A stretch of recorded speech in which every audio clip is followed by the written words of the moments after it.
The transfer portal has been a hotter conversation than it has ever been. So I have a question I want to pose to you. Do you think that big name coaches can retain talent at HBCUs? Oh, yeah, it's Locked On HBCU. Play my music.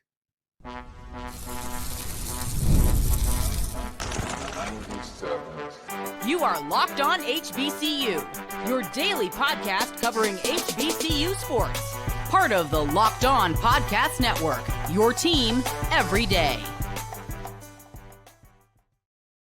What's going on, family? Welcome back to another episode of the Locked On HBCU podcast, your number one daily one-stop shop for everything HBCU athletics, Monday through Friday. Part of the Locked On Podcast Network, your team every day. And I, of course, am Darian Gray, a.k.a. the Mouth of the South, Texas Southern alum and former TSU Herald Sports editor and current contributing writer at USA Today's Saints Wire. Thank you for going on this journey with me. Make a Locked On HBCU your first listen of the day every day. And remember, just because the mic cuts off does not mean that the journey is over. Just means it's time to follow me on Twitter at South Exclusives. Starts with an S and ends with an S. Today's episode starts and ends with the transfer portal. We'll look at the portal and why I believe it is the lifeblood of men's college basketball, more so than any other sport with these new stats that we have pulled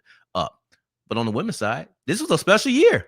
This was a special year for women's basketball in the HBCU ranks. But like I said, we start and finish with the transfer portal. So how do we open this thing up? With a question, a hopeful question that I can answer with optimism. Do we think that big name head coaches can retain talent at HBCUs? And when I say big name head coaches, I more so specifically mean, do we think that the quote unquote celebrity coaches can keep talent? I think that's a serious question that we should consider. And the reason I even thought about it is because yesterday, if you haven't checked out yesterday's episode, go back to that. But I was having a conversation about Desean Jackson bringing in Hugh Douglas to speak to Delaware State. And I thought that this is what it's all about. You want to have coaches with these type of connections so they can bring these type of players in. And a lot of times you have those NFL connections and it all goes together, right? I thought to myself, what everybody thinks when they see a celebrity coach, specifically on the football side, because I don't really think Mo Williams gets this nod, but on the football side, whenever we see a quote unquote celebrity coach, the idea is they can help them get to the league. Now, that's every coach's dream. That's every coach's mission plan, right? But anytime you see a celebrity coach, the first thing they say is, oh, they've been in the league before. They could get you there. They know people. It's not even just they know what it takes to get there. They know people. So you think the connection game is going to work for you. And I thought about it. That way of thinking is so prevalent that I think big name head coaches could keep talent at HBCUs better because there is a hope that you can make it to the league. I want to be careful because I'm not here advocating for every single school to go get a former NFL player with limited coaching experience or a lot of coaching experience, right? I don't know if it matters. You might not want to go that route, but I'm not saying every school should go get a former NFL player to be their head football coach. But what I am saying is the ones who do, I think that there is a stigma around them. I think that there is a belief around them that their presence makes it an easier or a more likely chance that you'll make it to the league. And that hope right there is enough to keep some people at that school. Because what we have to understand is the idea of leaving your school in the portal is because of two reasons. One, hope, and the second one is money. Now, the money thing you can't do anything about. You can't do a thing about the finances because if you're sitting here at Texas Southern, I can promise you UT got the bigger bag. You can be at Prairie View A&M. Texas A&M has the bigger bag. So when it comes to finances, you're just not in a position to where you can combat that. But the hope aspect of it is, I want to go to this bigger school because this bigger school is going to put me in a better position to get into the league. But I think everybody looked at Desean, Eddie George, Michael Vick, Desean Jackson, and said, those guys have been there, so they give me a good chance of being in the league. Now, it all started going to me. I'm saying, you know what? These celebrity coaches actually quench the thirst of one of the reasons that players enter the portal so often. It's the hope factor. Now, money is money, but the hope factor, I do think, makes it easier. The reason I bring up Mo Williams and the reason I had him contradictory and said he doesn't really apply here is A, is less opportunities in basketball.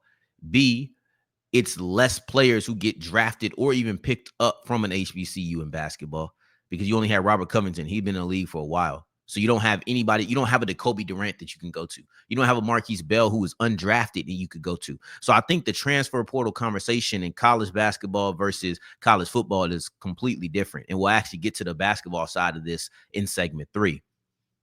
But also Mo Williams lost Ken Evans last year, right? Like you get a player of the year. Was it last year that Ken Evans was? I think it was. Let's see. Yesterday, I accidentally confused Aubrey Miller with Ahmad Miller. That sucked. That was 2 years ago. That was 2 years ago. He was last. Oh, no, he was there last year. He was there last season. So you end up losing Ken Evans. So you do lose players to the portal. And let me be very clear. Boogie Trotter entered the portal before Eddie George left for Bowling Green. This is not we're going to keep everybody. That's just not the world we live in. And as an FCS school or a mid-major, depending if you want to meld them, I'm kind of keeping this pretty football-centric. But as a FCS school / mid-major, you are simply lower on the totem pole. So you are going to have people who leave. There are Power 4 schools who will have people leave. Quinshawn Junkins, he was with Ohio State this year, won a national championship. He was with Ole Miss a year ago. And he was a pretty good player. Like you look at the productivity that he had at Ole Miss, it was different. So the idea that you can protect all of your players is non-existent. I don't think that coming to tell me, oh, well, you lost this player is enough. I need a large sample size. And your fight. So here's the thing. Let's say you lose 10 players on a regular basis. I'm just throwing numbers out there. If you're losing 10 players on a regular basis, I think an Eddie George, a Michael Vick, a Desean Jackson, a Deion Sanders, it helps you lose 2, 3 less. Let's say 5. Let's say you lose and you don't have 10 huge contributors. Let's say you have 5 huge contributors and you're wondering how many of them are going to enter the portal. I think having a big name celebrity head coach leads to you losing maybe 2 of those guys. I genuinely do think it makes a difference because I'm thinking back to my Deion Sanders coverage. I don't remember them losing high profile talent like that. I don't remember that. I'm thinking about Eddie George. I don't remember them losing big name players, but they also weren't that good.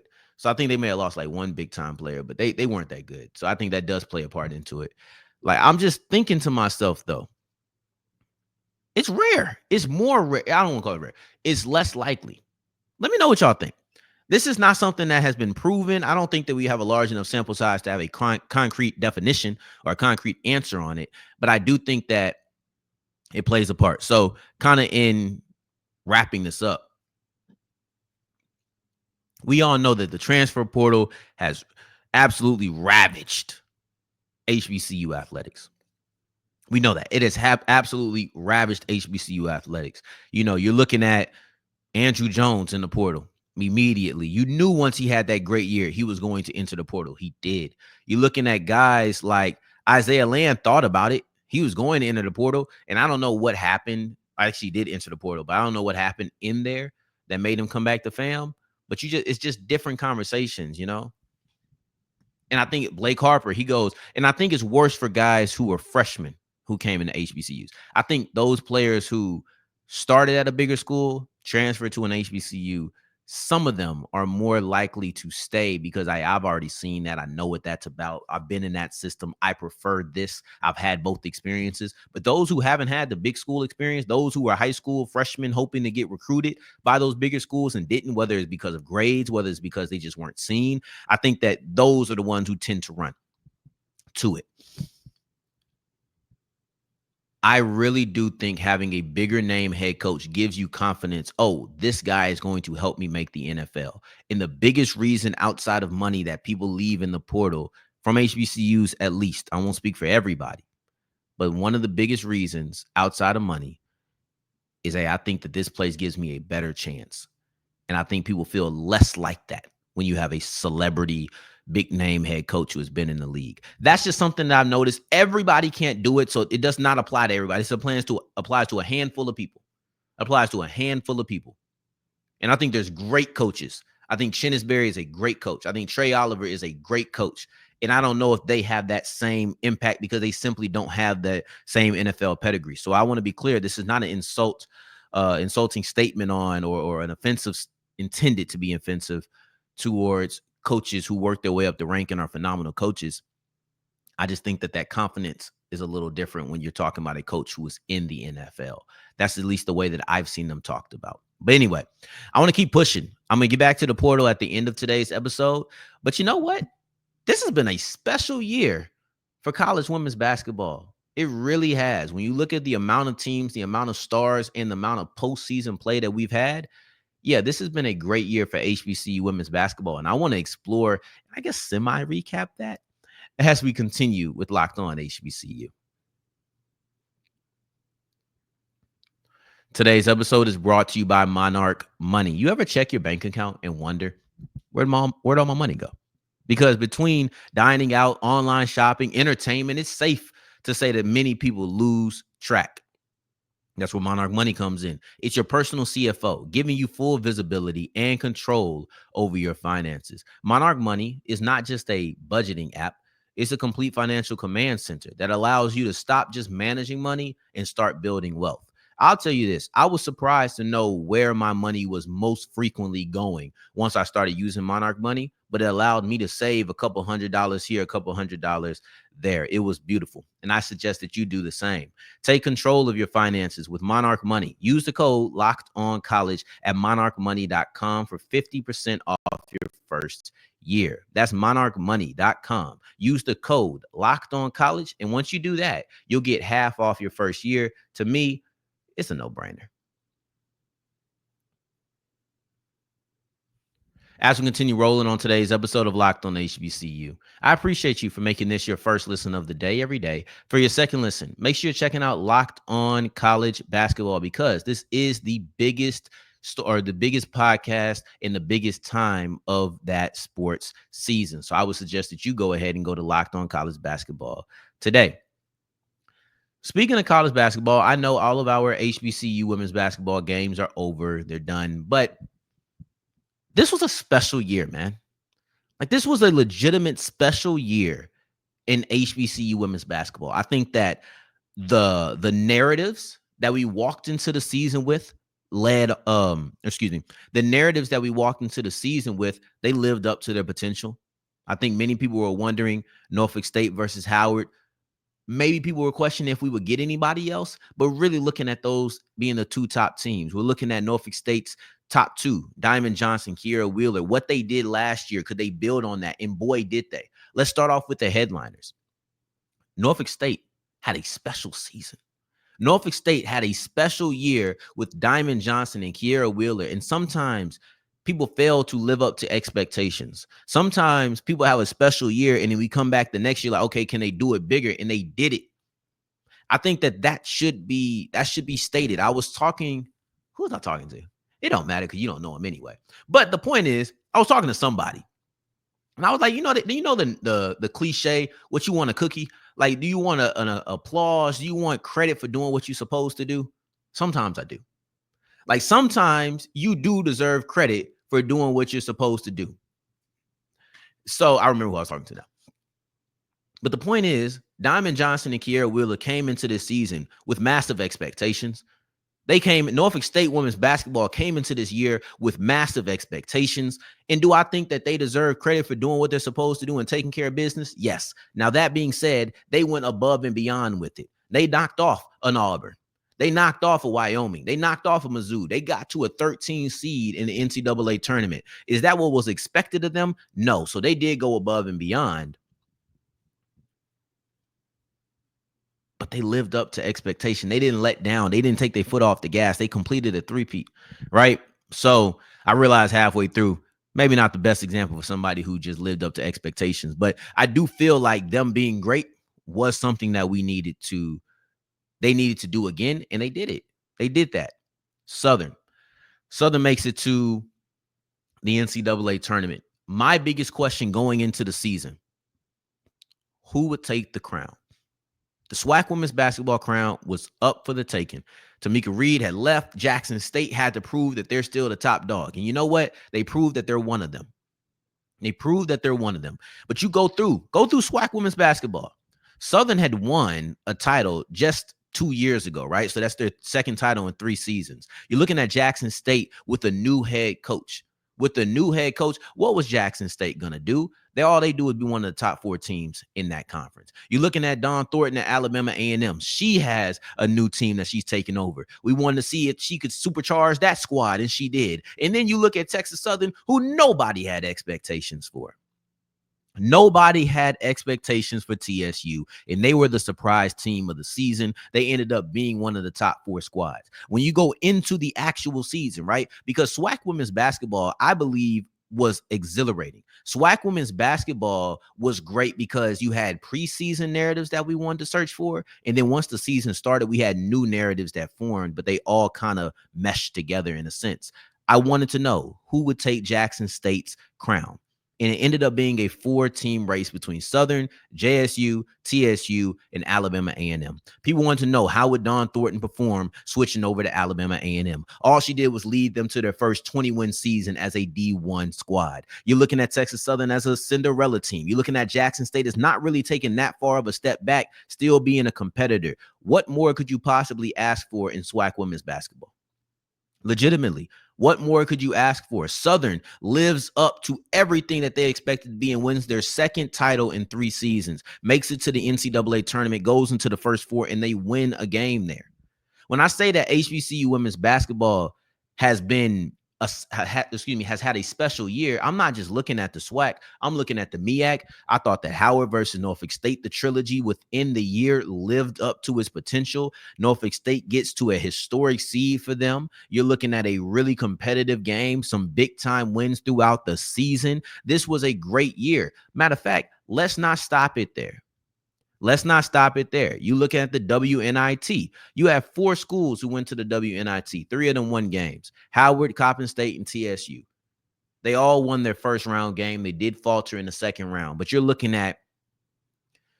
looking at in general, let me wrap this thing up, right?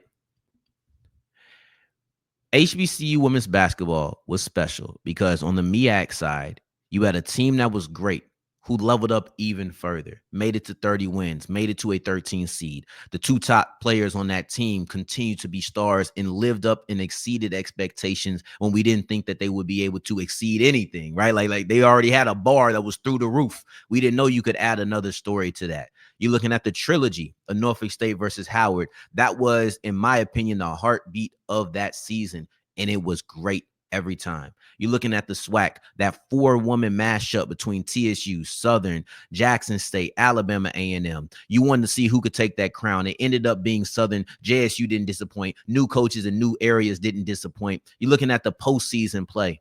Coppin State, Howard, TSU all won games in the WNIT. This is what we wanted. When I say special year, it's all the way around. All the I didn't even mention, I'm tripping. I even mentioned North Carolina A&T won the CAA. This was a special year in women's basketball. The Aggies were already great last year, and then they come back this year and they win the conference for the first time. North Carolina A&T, Southern, Texas Southern. I'm about to name all. A&T, Southern, Texas Southern, Norfolk State, Howard, Alabama A&M, Jackson State. Did I miss anybody? I'm sure I probably. Coppin State. Like, you look in the area, that's 8 schools. 8 schools who did the doggone thing. And this was great by all of them. Now, to the men's, I see that there's a new lifeblood, and that is the transfer portal. I know it's big in all sports, but it's the whole heartbeat of men's college basketball. Let's look at this as we continue with Locked On HBCU. Today's episode is brought to you by Nissan. We're all about the stats because numbers don't lie. And when it comes to the all-new Nissan Armada PRO-4X, the numbers are on an MVP level. With the ability to tow up to 8,500 pounds, it can quite literally carry the whole team, plus the gear. Wherever you need to go, It's powered by the twin-turbo V6 engine, delivering the strength and performance to handle highways, back roads, and everything in between. Let's say you have a lot of people coming with you. There's room for up to 8 people in the Armada Pro-4X. So it's built for big crews, big adventures, and big memories. Take your adventures to new heights in the all-new Nissan Armada Pro-4X. Learn more at nissanusa.com. The NCAA tournament is here, and so is the bracket breakdown. Locked On Podcast Network and Amazon Fire TV channels are teaming up to deliver NCAA tournament coverage like never before. Watch studio shows featuring former players and Locked On's local experts as they guide you through every upset, buzzer beater, and bracket matchup. Stream it all for free on Amazon Fire TV channel. Search Bracket Breakdown to see it all for free. It's your team every day.